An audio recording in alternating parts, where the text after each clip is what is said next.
Apocalypse de Jean, chapitre 9. Le cinquième ange sonna de la trompette, et je vis une étoile qui était tombée du ciel sur la terre. La clé du puits de l'abîme lui fut donnée, et elle ouvrit le puits de l'abîme. Et il monta du puits une fumée, comme la fumée d'une grande fournaise, et le soleil et l'air furent obscurcis par la fumée du puits.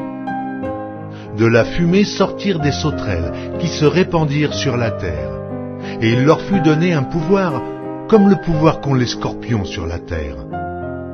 Il leur fut dit de ne point faire de mal à l'herbe de la terre, ni à aucune verdure, ni à aucun arbre, mais seulement aux hommes qui n'avaient pas le sceau de Dieu sur le front. Il leur fut donné non de les tuer, mais de les tourmenter pendant 5 mois. Et le tourment qu'elle causait était comme le tourment que cause le scorpion quand il pique un homme. Dans ces jours-là, les hommes chercheront la mort, et ils ne la trouveront pas. Ils désireront mourir, et la mort fuira loin d'eux. Ces sauterelles ressemblaient à des chevaux préparés pour le combat. Il y avait sur leur tête comme des couronnes semblables à de l'or, et leurs visages étaient comme des visages d'hommes. Elles avaient des cheveux comme des cheveux de femmes, et leurs dents étaient comme des dents de lion. Elles avaient des cuirasses comme des cuirasses de fer, et le bruit de leurs ailes était comme un bruit de char à plusieurs chevaux qui courent au combat. Elles avaient des queues semblables à des scorpions, et des aiguillons, et c'est dans leur queue qu'était le pouvoir de faire du mal aux hommes pendant 5 mois. Elles avaient sur elles comme roi l'ange de l'abîme, nommé en hébreu Abaddon, et en grec Apollyon. Le premier malheur est passé. Voici, il vient encore 2 malheurs après cela.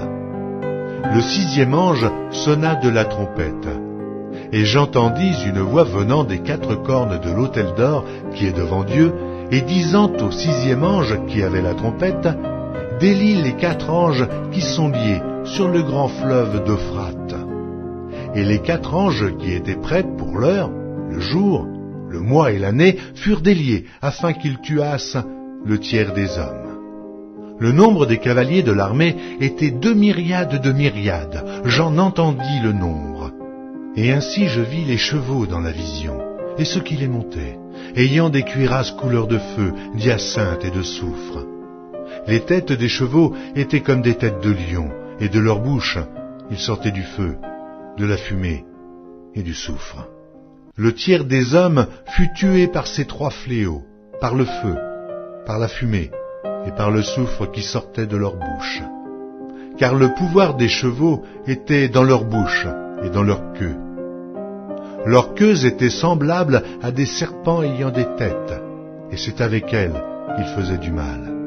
Les autres hommes qui ne furent pas tués par ces fléaux ne se repentirent pas des œuvres de leurs mains, de manière à ne point adorer les démons et les idoles d'or, d'argent, d'airain, de pierre et de bois, qui ne peuvent ni voir, ni entendre, ni marcher.